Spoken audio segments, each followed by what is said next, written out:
What I do is inconsequential. Why I do what I do is I get to shorten people's journeys every day. What I love about our hospitality industry is that it's our mission to make people feel cared for while on their journeys. Together, we'll explore what hospitality means in the built environment, in business, and in our daily lives. I'm Dan Ryan, and this is Defining Hospitality. Today's guest is an international consultant with companies like Ritz-Carlton Hotels. He's a world-class customer service experience consulting expert. He's the author of many books, including Customer Service Revolution, which is a must-read. He's the president of the DiJulius Group. Ladies and gentlemen, John DiJulius. Welcome, John. Thank you. I'm so excited to be on here. I'm so glad that you're here too. And just to let the audience know, the way that John has found his way here is I was a student at this entrepreneurial master's program at MIT. John was one of the speakers on the first day. And from thinking about hospitality, delivering, receiving, putting customers first, he put so many ideas in all of our heads from around the world and influenced and impacted so many of us with real tactical, tangible things. And I think that this ties perfectly into hotels because it's all about giving, receiving, listening, and serving others. So John, I just thank you again for being here. My pleasure. Really, really happy to be here. John, tell us about your experience with Ritz-Carlton. And I guess we can start there. And then what we can do is I'll kind of peel back the onion and just kind of start asking a bit more questions surrounding how you deliver hospitality to others through all of your businesses. Yeah. So Ritz-Carlton, like a lot of, if you look at my, the DiJulius Group's client list, it's odd because the companies that hire us are already great. So it's like, why are they hiring you? Like, Chick-fil-A or the Ritz-Carlton or Starbucks or, many five-star properties or five-diamond properties or, whoever. And it's like, those shouldn't be the ones calling us. Spirit Airlines should be the ones calling us. But, it's always the ones that obviously get it and are obsessed and paranoid that they're going to lose that competitive advantage. So those companies like Ritz-Carlton, I've learned as much from them as I've, probably shared with them. But we have found that in 25 plus years of working with the best companies and researching the best companies in any industry, there's just a commonality that they all focus on. There's 10 things, we call them the 10 commandments, from the customer experience action statement to world-class internal, culture, to having non-negotiable standards. They all are focused and constantly obsessed over these 10 things that make them significantly better than anyone else in their industry. And from when you first started off as an entrepreneur, you had hair salons all over the Cleveland area. And that kind of launched you into this path of where you are. How did you go from small business owner to working with the best companies in the world and making their already great delivery of service that much better? Like anything, probably most entrepreneurs say total accident. Even getting in the salon industry was a total accident 30 years ago. It's not what I wanted to do. Open it with my wife, who was a hairdresser, and thought that would just, be a stepping stone to my next business. But, we got really good at it. And we started, growing really fast in the early 90s and mid 90s, which then became my focus. All right, I'm just going to be in the salon business and open salons all over the world, right? That is where I thought I was headed in, 94, 95. And so people started asking me to speak, because of the noise we were making in the salon industry. And, I didn't want to be a speaker, the only reason why I said yes was more locally. I thought it would be good marketing for my salons. You'd attend it if you lived in Cleveland and say, oh my God, I'm going to buy my wife a gift certificate, right? That's all. But every time I spoke, it led to 2 or 3 leads in other industries and in other places that all of a sudden, I was speaking more than I was running a salon business. And then my first book, Secret Service, came out in 2002. And that pretty much took me from being a salon owner that spoke to a speaker that owns salons. And probably since 2002, while I still own the salons, I have nothing to do with them day to day. And then the speaking evolved in the next 5 years to consulting.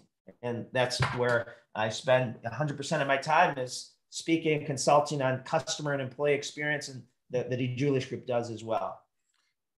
And in all these conversations that I'm having about hospitality, delivering hospitality, what's amazing is it starts out because I'm in the hospitality industry, but everything about hospitality is transferable to any other industry and just being a human. And I feel like in many ways, humans have lost this ability to listen and hear others and serve others, and we're becoming siloed. I think that this is a tremendous opportunity for hospitality to kind of get back to basics and build bridges between people. As you step back and look at your journey as an entrepreneur from hair salons to this amazing consulting company and writing books and speaking everywhere, how do you define hospitality, John? So, a couple things here. One, I don't believe hospitality is an industry. I believe it's a piece of the experience every company should deliver. I think PricewaterhouseCoopers, lawyers, whatever industry, manufacturing, we should be in the hospitality business, all of us, that happens to have really smart lawyers, accountants, widget makers, whatever that means. I really believe it. And how I define hospitality is it's a feeling you give me. And ideally it's an emotional warmth, but it's emotional. So when we look at we call it the 6 components of an experience. And the reason why I love hospitality, I guess in my terms, because I really don't know how the hospitality industry defines it. But the way I define it in more of a global sense is, customer service and customer experience is too vague. I could say, Dan, your customer service is poor. And you can argue with me that you're the number one accurate, number one most efficient, number one whatever, and you're right. And that is part of the service, and that is part of the experience, as is the chandelier, as is the comfort of whatever. And so we break the customer experience down to 6 components. Physical, right? That's part of it. And that could be, if I'm coming to your place of business, your parking lot, and how hard or easy it is to get into your parking lot, out of your parking lot, all that stuff. The physicality, the building, the wall, things we can't change from day to day, right? Where you're located and all that. Then there's the environmental, right? When you walk in, how is it? How does it smell? Is it outdated? All those things. And then there's the technical, of each employee, of how smart are you at your job, right? I got a bumbling idiot, or I got the smartest person I've ever met at, again, legal or waitressy. She's brilliant. She knows the menu. She knows what's gluten-free, whatever that may be. Then there's the operational component, which is they're out of stock, out of toilet paper, the place is a mess, whatever that may be. But none of those have to do with how you personally make me feel, right? You could have the nicest, Taj Mahal building and beautiful chandeliers and blah, blah, blah. You could be the smartest, most wicked person at your job, but, you could be a jerk. And so, that I call the 6th one hospitality. And that, in my sense, is how that individual makes me feel, cares for me, the human element of it, which is critical and is lost today. It's been lost for a while in all businesses, but it's lost today, especially with the technological revolution we've seen in the past 15, 16 years. I think we as leaders subconsciously send the wrong message to our employees, because we're saying, hey, have them use the app and our website and the one touch and this and this and this and kiosk and self-service. But then what gets lost on the employees is they are the experience, right? You are the experience. Technology is 10%, 90% is the human in most companies, but we aren't telling our employees that anymore. technology can never build a rapport, can never provide compassion and empathy, and can make a brilliant comeback if we drop the ball. But you being whoever that customer facing employee is. So I'm sure that was pretty much the longest answer you got to that question. But yeah, I'm passionate about it. Well, I see your passion, and it is long, but it's also super granular. Like it's all encompassing. And I think, I look at someone like a Danny Meyer who did Union Square Cafe and Shake Shack and everything. That idea of the hospitality quotient as a metric. How do you measure? And you said that sixth one of hospitality and that human interaction and feeling. How do you measure that? Well, we really call it same thing, but we call it service aptitude. And again, I've thought about renaming it hospitality aptitude because the service is vague in today's world, right? But so if you call it, the hospitality aptitude, it's a person's ability to, recognize and meet customers' expectations regardless of the circumstances. So regardless of the circumstances is key, because we could all be great on Monday, our slowest day, slowest hour, slowest time of year. It's how are we when, Saturday, weekend, holiday, whatever your busy fourth quarter, whatever your busiest time of year, when we're short-staffed, we're overbooked, whatever that may look like. And are we cheating the client? Is the guest, customer, patient, whatever they are, is it based on employee roulette? So we have service aptitude or hospitality aptitude training and making sure that companies are spending. So I love asking this question, to any leader. If you were to hire one of my sons tomorrow to work in a customer facing position, how much training would you give them? Okay. Some people say 2 days. Some people say 2 weeks. Some people say 2 months.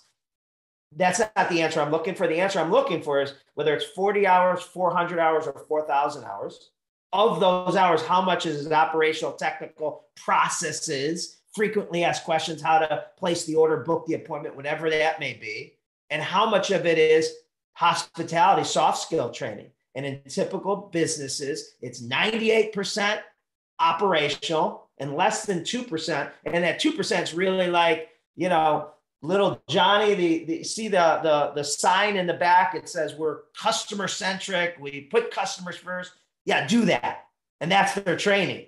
But as you know, if you tell 100 employees to deliver genuine hospitality or go above and beyond or exceed, you'll get 100 personal interpretations.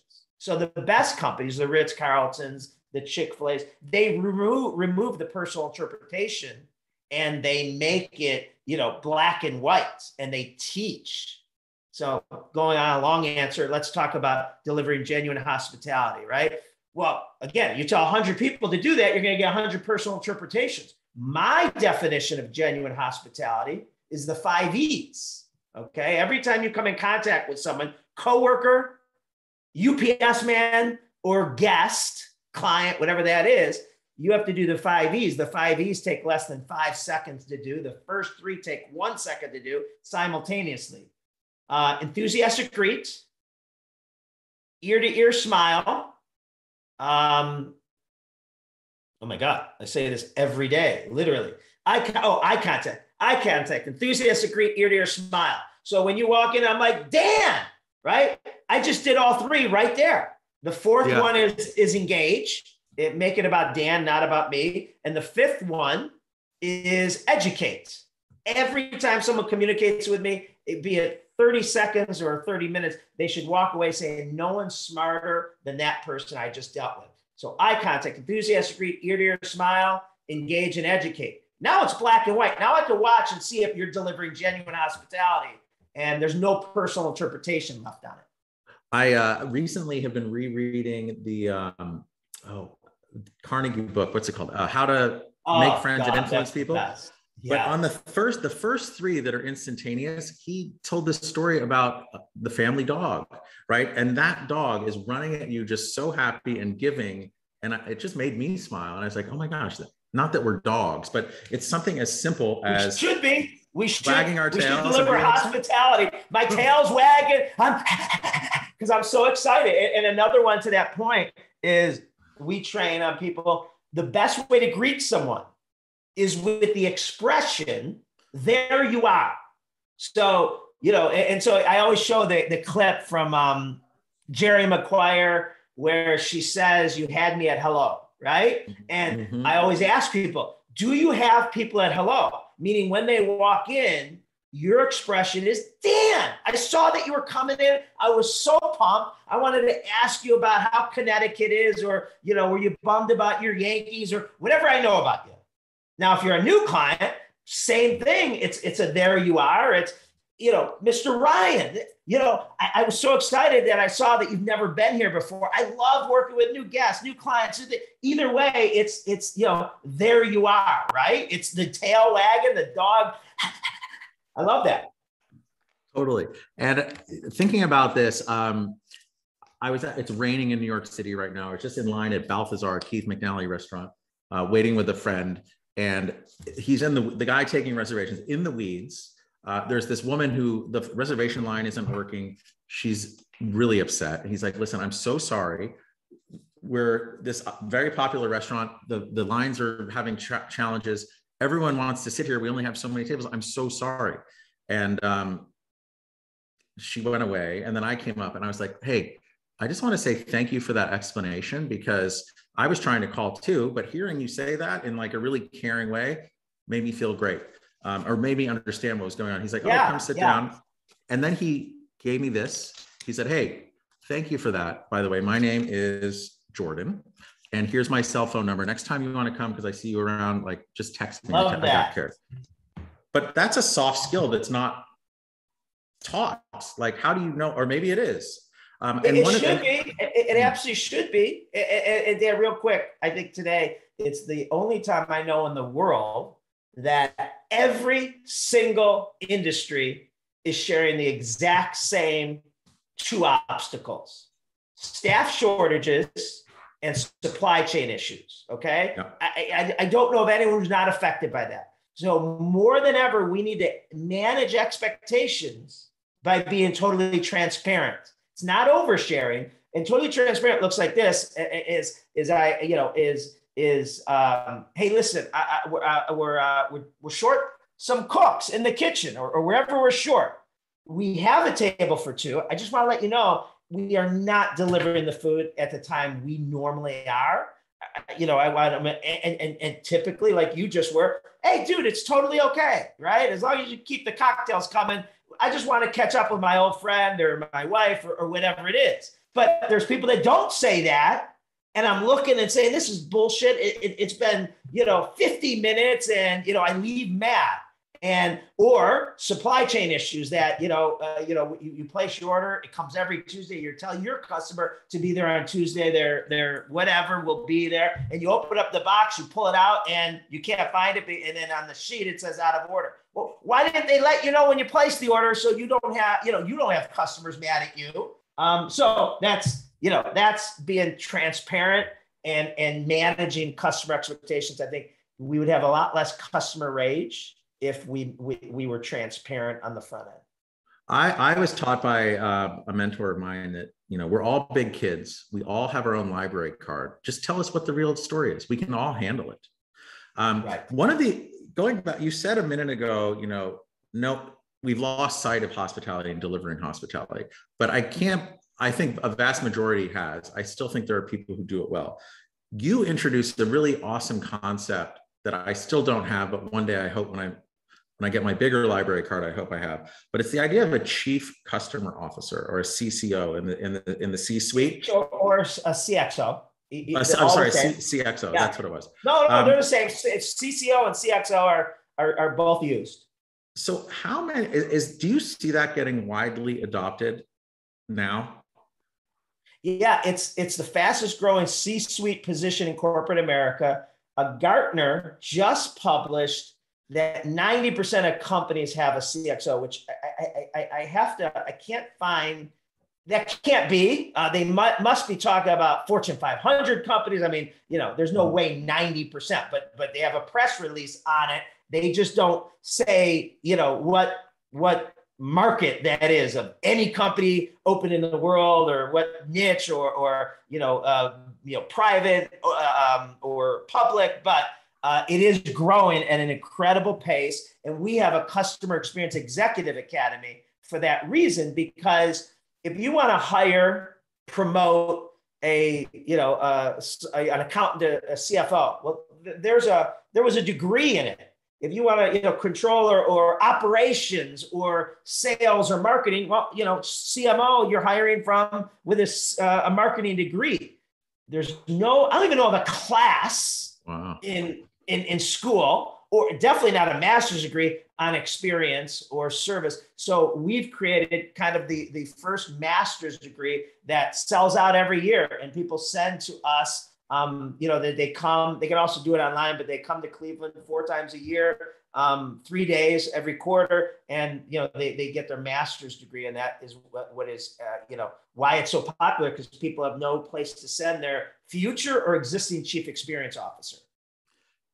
Can you give an example of someone who attended that and you had the biggest improvement from when they started to when they completed? Yeah, we have so many, but here's one with metrics, okay? New Day USA, it's a veteran, it's a mortgage company that only serves veterans of the military, all right? Existing or past veterans. And one of their issues was they had veterans, their customer, veterans, who were already approved for a loan. The hard part, got approved for the loan. And then before the loan closed, 15% of them were opting out. Okay. So we have the ball almost at the goal line. We've done all the work. It's 35, 40 days. And Captain Smith, the last week, says, screw it, I went somewhere else. Okay. We found, now the reason the account executive said was because they were finding cheaper rates somewhere else. And the chief experience officer from New Day called bullshit and said, that's not why. Okay. And here's another thing they figured out. Every 1% of a VU, every 1% per month was worth $400,000. So I'll do the math. 15 times 400,000 is a lot of money in revenue. A lot. Yeah. So you can see how critical it was. So they did discovery and research and found the number one reason why veterans were opting out was not because of rate, was because the account executive started ghosting them. I had to ask my son what ghost meant. Weren't replying, weren't staying in touch. And what would happen is, all right, I got, Private Ryan, funny movie thing. Yeah. Private Ryan, he's approved. Okay. He's done. Basically, I'm counting my commission on him. And now I'm trying to get the other people in the pipeline approved or get rid of them so I don't spend any more time. And I'm working my pipeline and I'm not working my existing that, have to close in the next 30 days. So you're reaching out to me. You're saying, where's my appraisal? Where's my, this? Where's my that? And I'm not responding as quickly or at all. I'm blindsiding you by not telling you things are delayed, and you get frustrated. You keep on shopping, and you find a better company that you think. Okay, so they put in I forget the term, but that the account executive has to communicate with their existing veterans every 5 days, or the loan shuts down. So if I don't call you or communicate with you and it's tracked in their system, the loan shuts down, bells and sirens come off, the president, no, the VP, COO. I mean, you don't want the loan getting shut down, right? As a result, now their monthly VU average is 8%, still high, but a 7% difference average every month, which is over $2 million in revenue. Wow. So what I always say is, what's your VU? Find out what your VU is in your business and, make a mechanism that stops it from happening. And it's always disguised as price. right? So We're not retaining our customers because they're going and getting it somewhere else. No, that's not why you're not retaining your customers. So I love the idea of that tactical number between deals or after your existing ones 5 times, right? There's these numbers. One of the things that I loved was you gave so many tactical activities to do to express gratitude to customers and connect with them in different ways. I think one was called 321. And then there were so many other ones. And I remember we've implemented a lot of these things. And oftentimes it's like, oh, it's another thing to do. But oftentimes in doing that and taking that pause and using the example of the veterans and just writing a thank you note or just connecting with them in some way or sending a gift and having the people giving that actually enjoy that. It's a moment of pause. It's a moment of gratitude. Tell us a little bit about that. Yeah, I love that, Dan, that you brought it up. While some may view it as another, part of their job, when they start doing it, the day maker, all right, in any capacity, you pay for the guy's toll behind you. Let's say it's 50 cents for everyone. You say pay for the next 3 people behind you, okay, behind me. And they've never met you. They can't thank you. You're a genuine day maker. Who feels best at the end of the day? You do, right? And so when we put our employees and we give them the autonomy and the freedom to be day makers, and a day maker might be something so simple, sending you a follow-up article about something we talked about that you don't even remember mentioning to me. People who are running their first marathon, maybe you're running your first marathon, or you're going to Maui for the first time, and I want to make sure you know the best restaurants while you're there. You might forget that you even brought up that you were going to. How does he know, right? So we call them conversation gifts. There's a gift in every conversation if you're paying attention to it, right? And then employees start going home feeling really good because they weren't just a hockey goalie, reacting to requests and yes, no, 5 o'clock, $250, whatever that is. And they're able to look for the Ford gift. Do you remember Ford? Refresh me.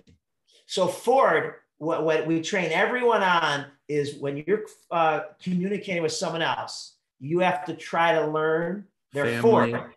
Occupation, recreation, and dreams. Family, occupation, recreation, and dreams. So now that 321, which is, I got to send out, 3 emails, 2 cards, 1 phone call. I don't care what communication you use. There's a lot of people my age that are all like, you got to write a card. You got to write a card. I don't care if you freaking send it up in a smokestack, if you telegram me. The message, getting the message from you is more important than how. I don't care. If you send me a video text saying, John, it was so great working with you. That's cool. That makes my day. So I think we get too caught up in the channel. I don't care if it's a Facebook message. I don't care if it's a LinkedIn message. But the 321 is you reach out basically to 6 clients per week, past. And again, and it's a non-soliciting, reason. So it's not like, hey, Dan, I think you want to bring me back or have me on your podcast because I have another book or another presentation. It's not that. It's not another reason. It's just like, hey, Dan, saw that your team, saw that your alumni, or I was in Connecticut, made me think of you. And also, I just stumbled across or wrote a really good article that I think applies to what you do for the hotel industry. I thought you'd enjoy it. That's it. It's not a solicitation. It's just, and it keeps me in front of you. So the next time you do need, or the next time someone tells you they need a customer experience guy, I'm the one. You're not going to say, oh, here's the top 5 I've heard. So I did so much of that as myself as I was building my businesses. I'm sure. Organically. But what I appreciated so much about the books that you wrote, and then all the tactical stuff that you shared with all of us in the room, was basically systematizing it so we could roll out to our teams. And I will say, like, the people who were most resistant to doing some of these things actually had the biggest evolution within themselves, because it is not no one, but very rarely do we all stop and express gratitude. And it creates almost like a flywheel of good feeling. It does. It does. It does. I got, a new one I've picked up in the past year from reading a book on kindness by Adrienne Banker.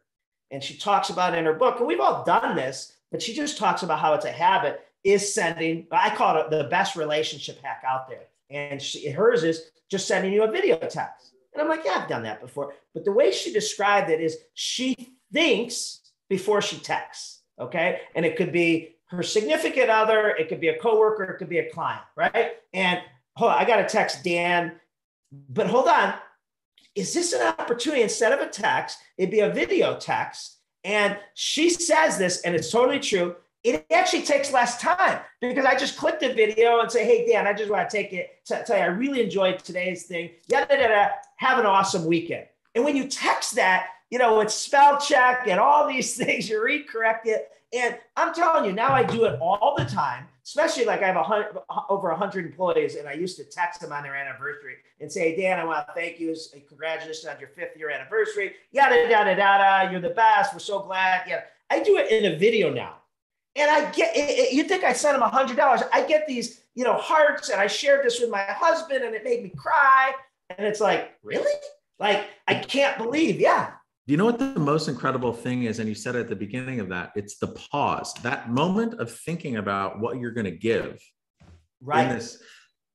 That does more for the person, I think, giving it than the person receiving in many cases. It's literally a 10-second pause.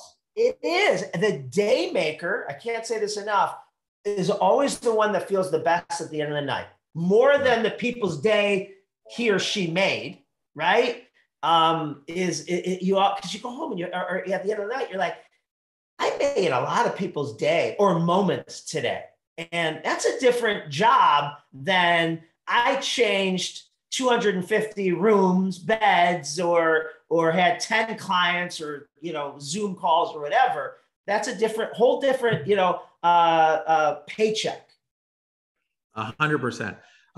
So in doing all of this, and in all of the companies and human beings of your employees, and then all of your clients out there and customers who are coming into the salons, what's the best exhibition of hospitality that you've seen outside of your world, but that has impacted others?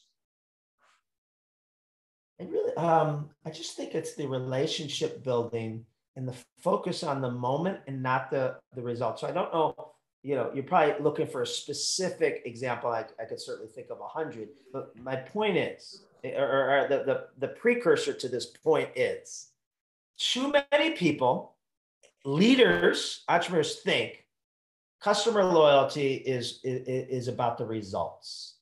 And the results means if I cook your steak medium rare like you requested, or I get your tooth to stop hurting as your dentist, or I do your, accounting, or when you check in, and you do get 2 beds instead of a king, whatever the request is.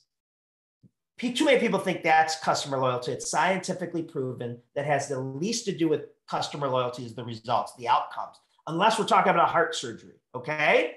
But the outcome has the least to do. I expect at a fine restaurant, at a fine hotel, or any dentist with a degree, I know they're going to, they better give me the steak how I cooked it, or stop my tooth from hurting, right? If that's all I get, it's not customer, I'm not going to be loyal, because I know any one of their competitors are going to do the same. And when I say competitors, if I'm talking about fine dining, fine hotel, right? I'm talking about fine competitors, not any, shackle. But here's where customer loyalty is, and I know you know this, is it's in the micro moments. And the micro moments is when I called, when I went on your website, when I checked in, when I passed someone in the lobby or on my floor that worked for you, and I said, hey, can you tell me where? And they took me there, even though they were in housekeeping, even though they were an engineer, or they responded with, I work in housekeeping, I work in engineer, you have to go to the lobby for that, right? That's the negative. The positive is absolutely. And they escort me to the convention center of their hotel, right? It's the micro moments of how they made me feel when I checked in. They noticed when they were, asked me for my ID that I was from Cleveland, and they asked me how Cleveland was this time of year. Or they welcome me back because their system told them I had been there before. Or they say, I understand this is your first time at our property, right? And those little things. So, you're probably looking for specific, but if we focus on the micro. I don't think, the specific's great, but to me, that idea of micro moments. Okay, so many hotels will be like, say the guest's name 3 times as they check in. Like, that's so prescriptive and it's kind of crap, right?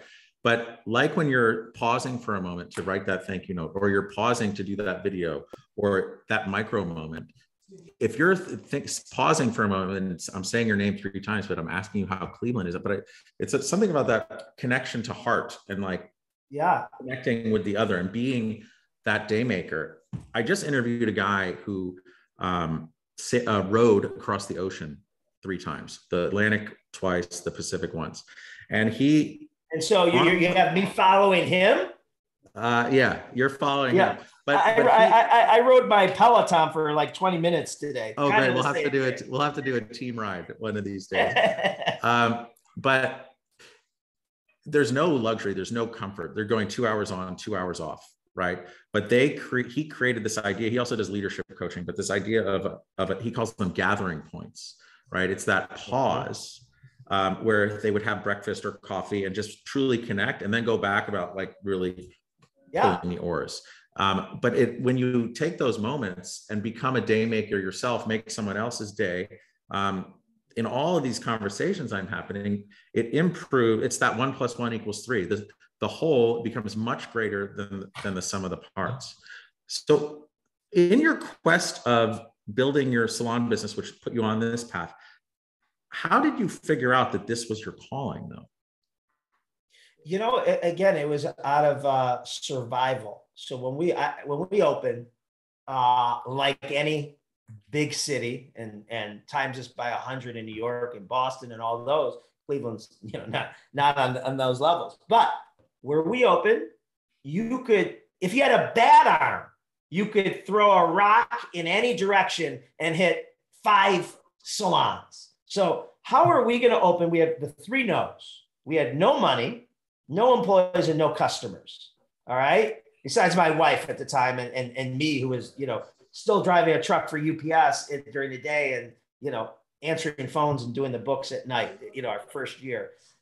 How are we going to compete with these existing salons that all offer the exact same services, hair, nails, spa, that have prettier buildings right now, have deeper pockets to advertise? Back then, there wasn't, the social media, but, whatever, it's a billboard or a newspaper ad or a magazine ad, or, on your, when you went to the grocery store, it might be in your cart. Those were all the things back in the early 90s. We would, how we advertised, or the yellow pages, right?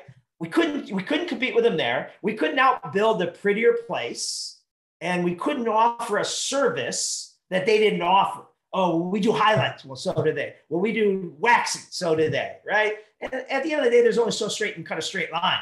All right. I'd love to tell you our $130 bob is straighter than the 3 salons in our shopping center charge $25.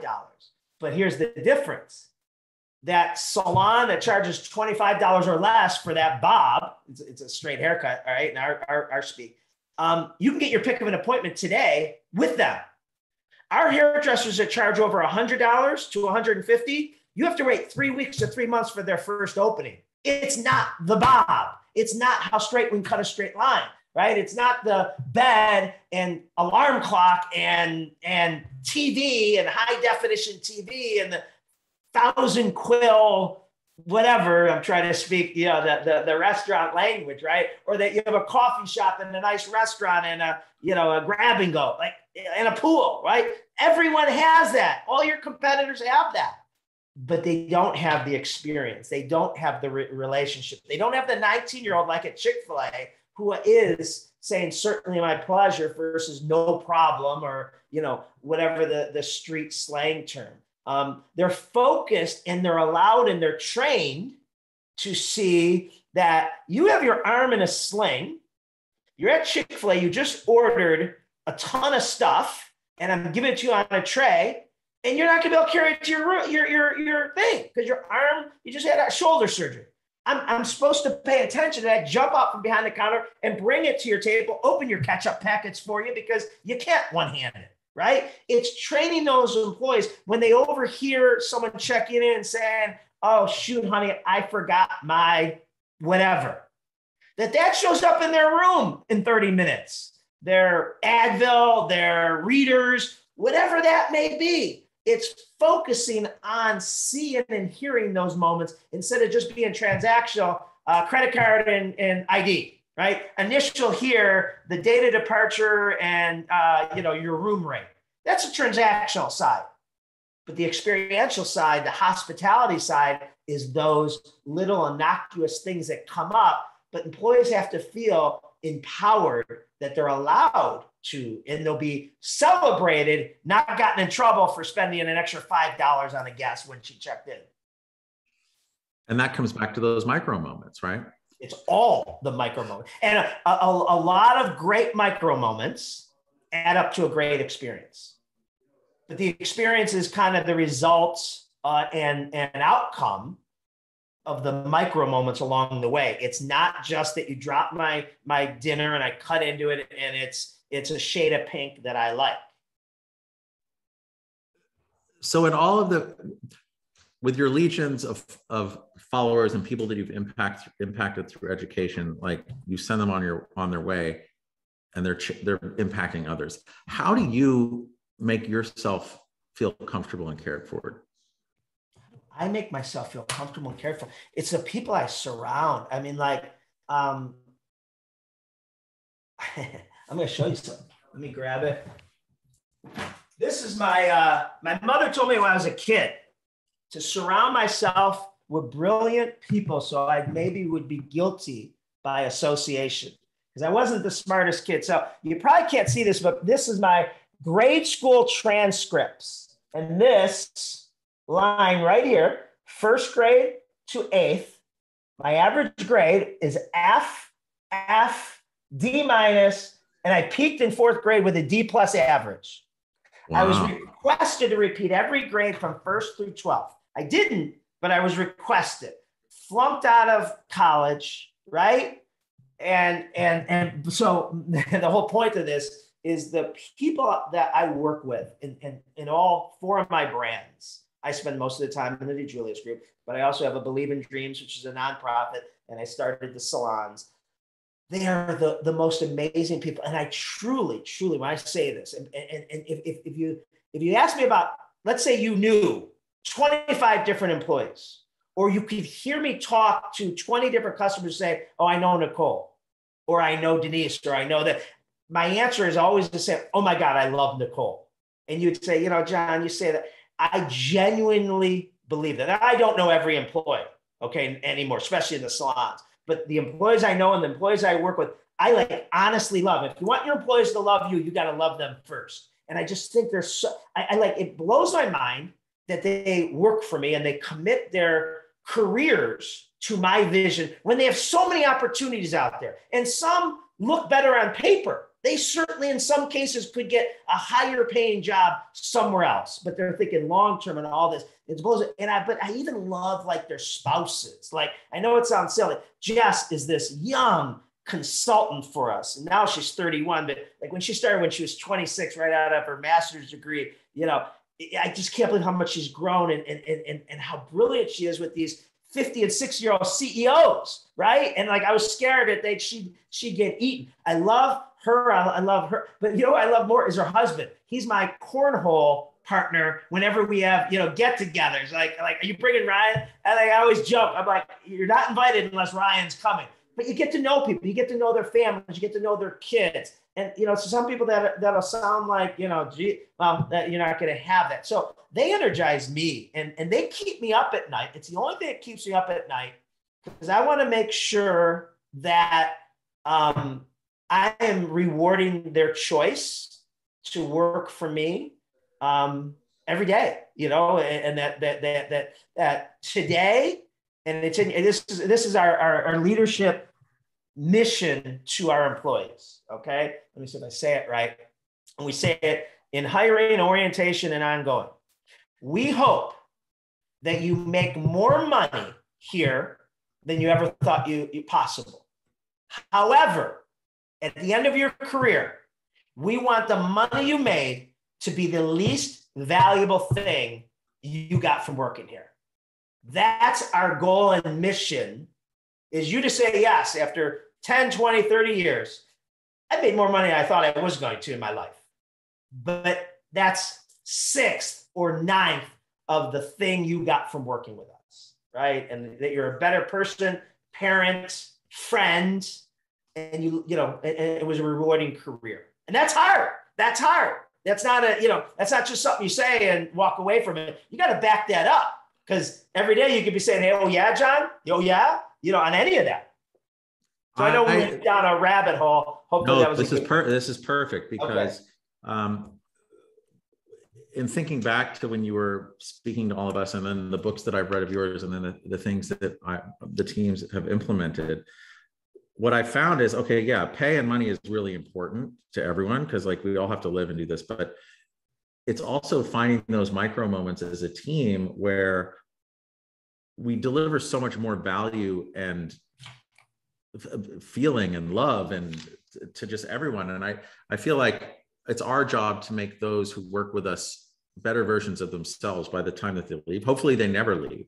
But when they do, I want everyone to just be a better version of themselves. And I think that mentality that you're taking from your whole team and that true love that you have for everyone, it pays such dividends, not just for your business, but for everyone, for their families, for their communities. And that's amazing. And I feel like it is missing. Well, and that's our definition. I mean, like, we have a definition for the customer service revolution, all right? And it is a radical overthrow of conventional business mentality designed to transform what employees and customers experience. Now, this next part is what we're talking about. This shift permeates into people's lives at work, at home, in their personal lives, and in the community.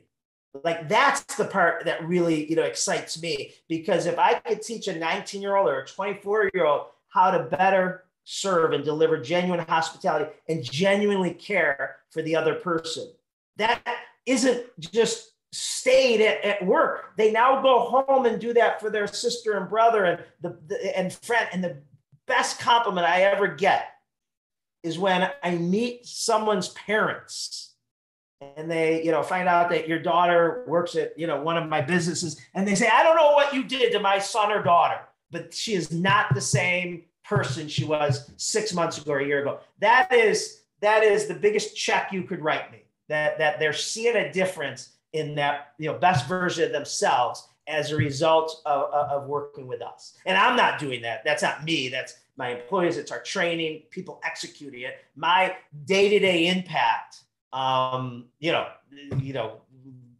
to anyone is long gone, and I can't take credit for that, but my people do. Yeah, it's like you've planted an orchard, right? Yeah. And nurtured all of that.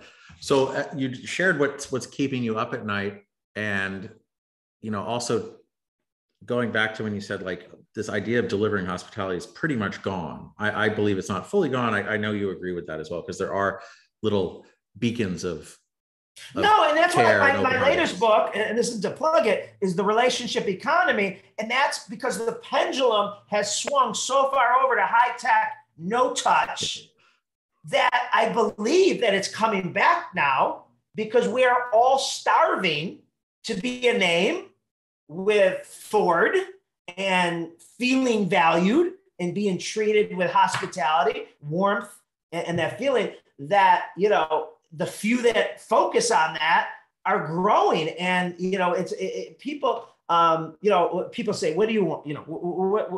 What type of client do you want? And I rattle it off. Okay. I want a Tesla driving, Peloton riding, Lululemon wearing, Starbucks drinking, Apple using customer. Okay. That's, wait, I think you just got my demographic. Right. I'm not wearing Lululemon though. I hear the pants are good for men. Yeah, the shirts, they're not great for dad bods. They really do show our imperfections, but they're so damn comfortable. And I like their pullovers because they don't show my my dad bod. But anyway. So the next question is, oh, good. I like that client too. Okay, we all would. What do you have to do to get them? How do you attract them? Not by running discounts. Those people aren't looking for discounts. They're looking for an emotional affirmation that says by being any one of the driving a Tesla or, you know, drinking a Starbucks or Lululemon or Peloton, that says something about me, right? That says that I'm cool, I'm hip, I'm trendy, I'm sexier. That's, you know, and how do you get that? By creating an emotional affirmation. And a lot goes into that basically all the micro experiences at moments that we've been talking about.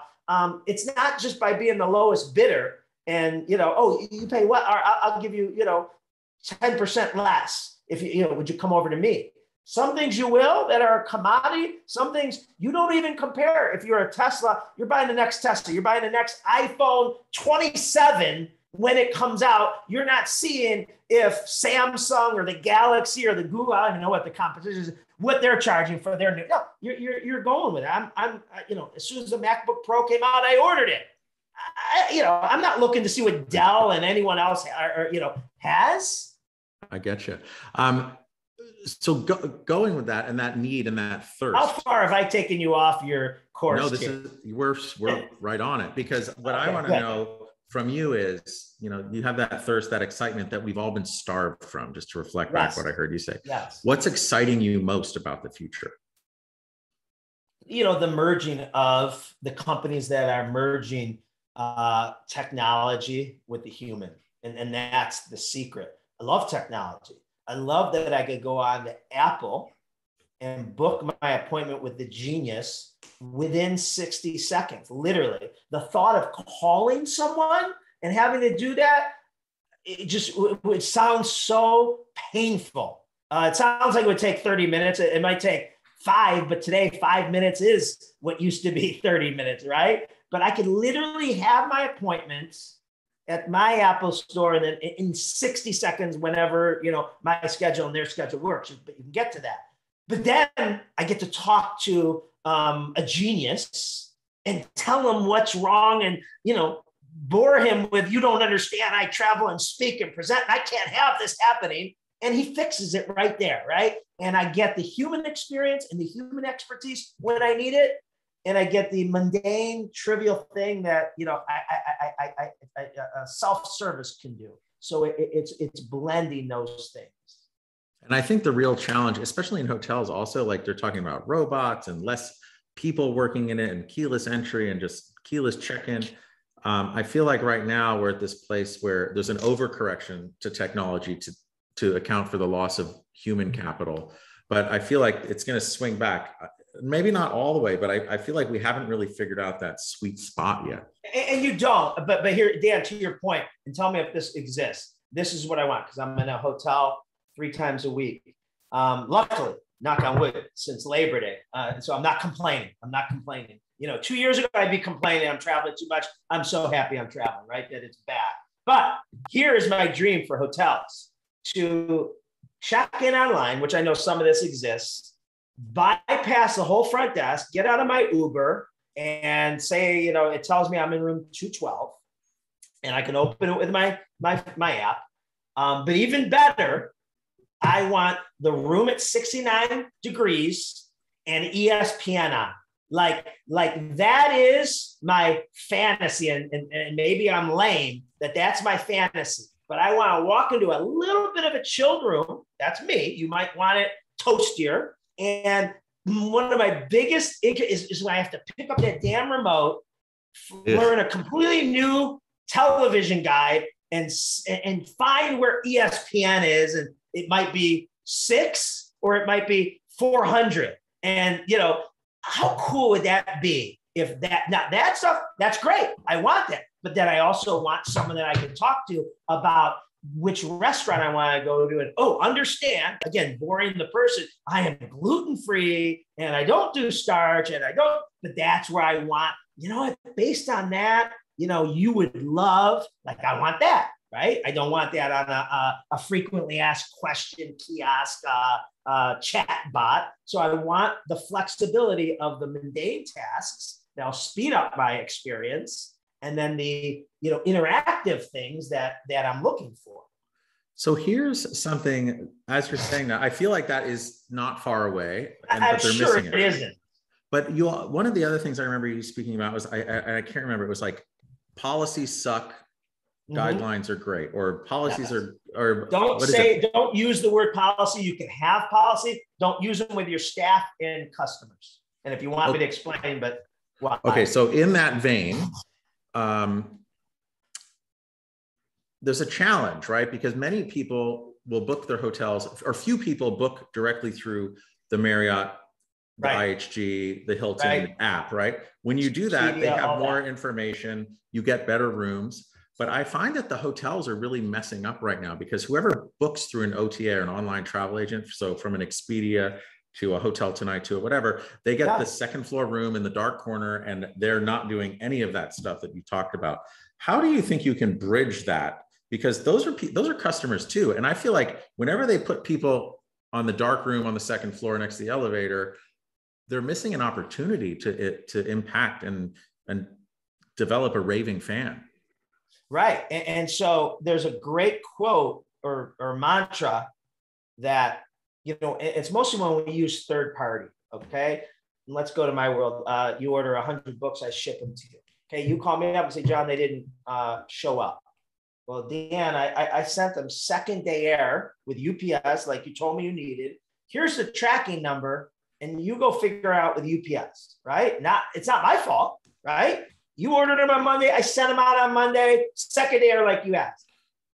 But the problem is, well, it's not my fault. It is my problem, right? And we do that anytime there's a third party that you booked, you know, through a third party app, or, you know, using a ship. There's so many examples of third party, right? Third party. It ain't our fault. Yeah, it's not my fault. At Disney, your son is too short to get on this ride, but it is my problem, right? Because, you know, you're going to go home and your kid's going to be upset, and he's going to scream and have a meltdown right there, which, you know, you don't want.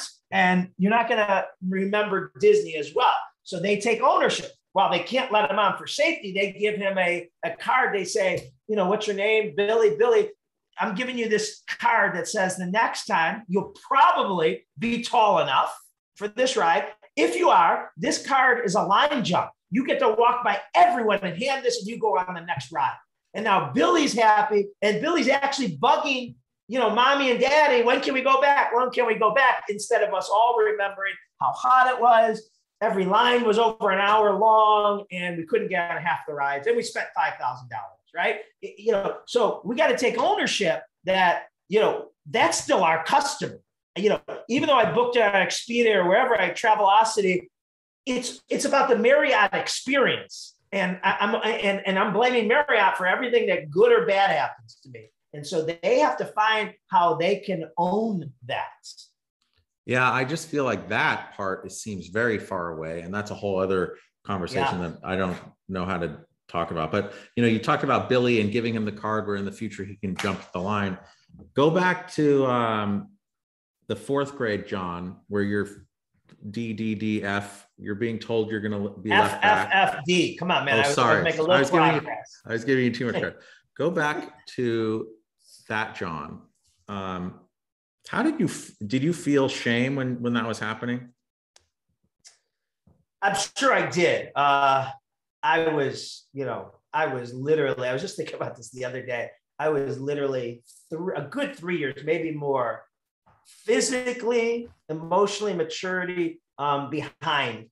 Like, I was so small. You could have held me back 3 years or put me back 3 years, and I still would have been the smallest in that class, right? So I had, you know, I lost my dad when I was 6. Okay.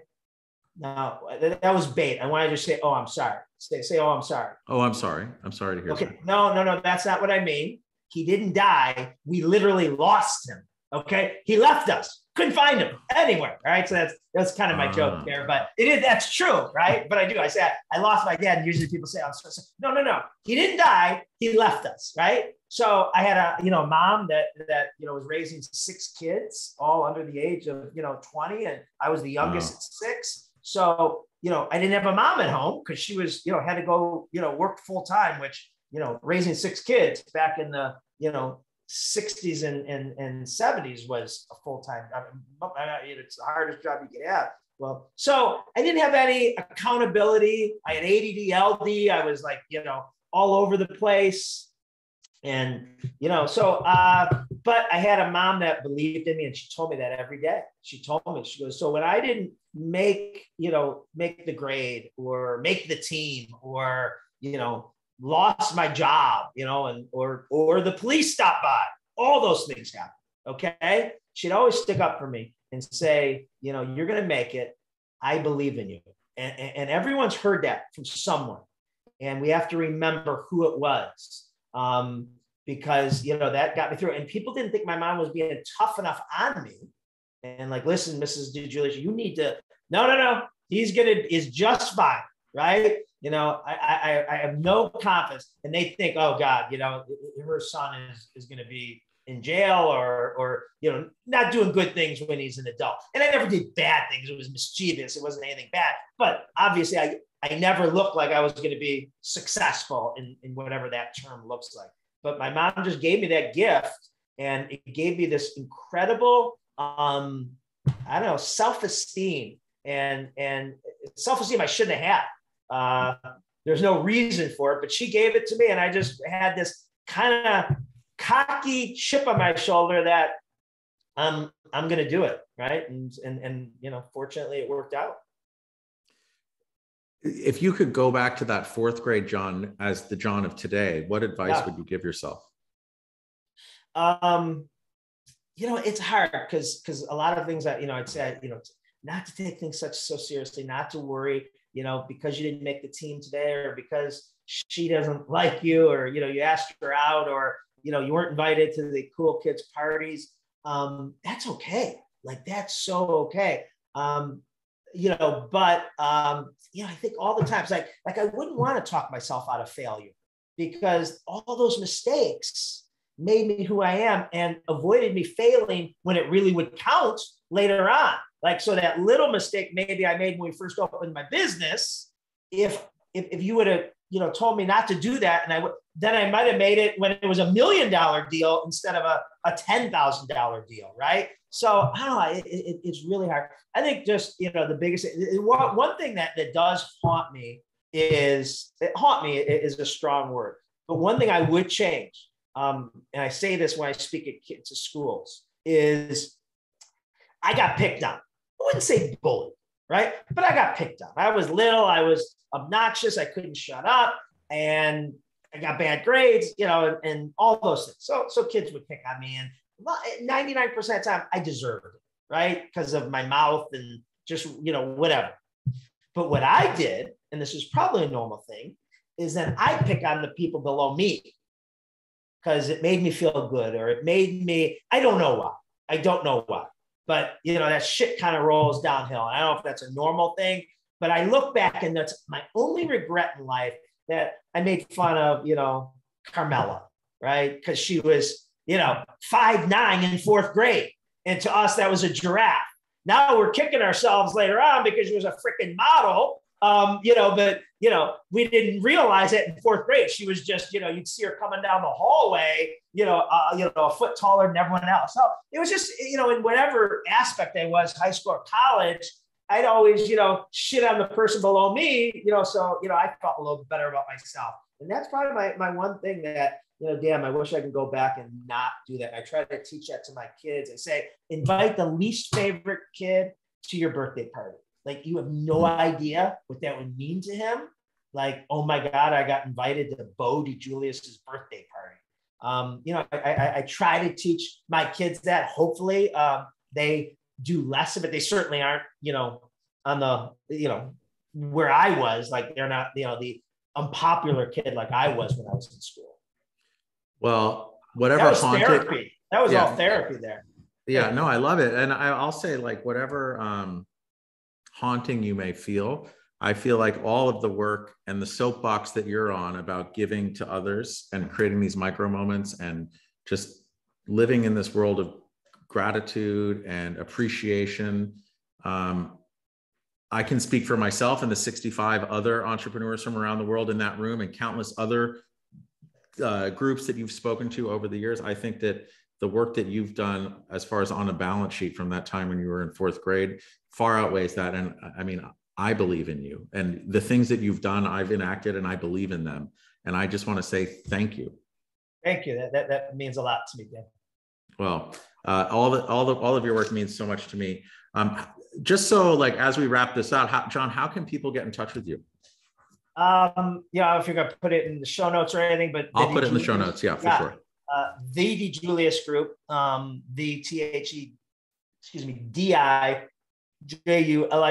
Group, GROUP.com, or john@thedijuliusgroup.com. And then also, if you guys are on Amazon, type in John DiJulius and check out all of his books. They're amazing reads, and not just reads, like you actually do stuff. It's incredible. So, John, again, I just want to say thank you very much for your time. My pleasure. It was a privilege to be on it. I can't believe how fast the time went. I know. And also, most importantly, also, I want to take a micro moment here, and I want to express gratitude and thanks to my listeners. And if this has changed any way that you experience or give hospitality or change the way you think about things, please share the podcast with someone else. I'll see you next time.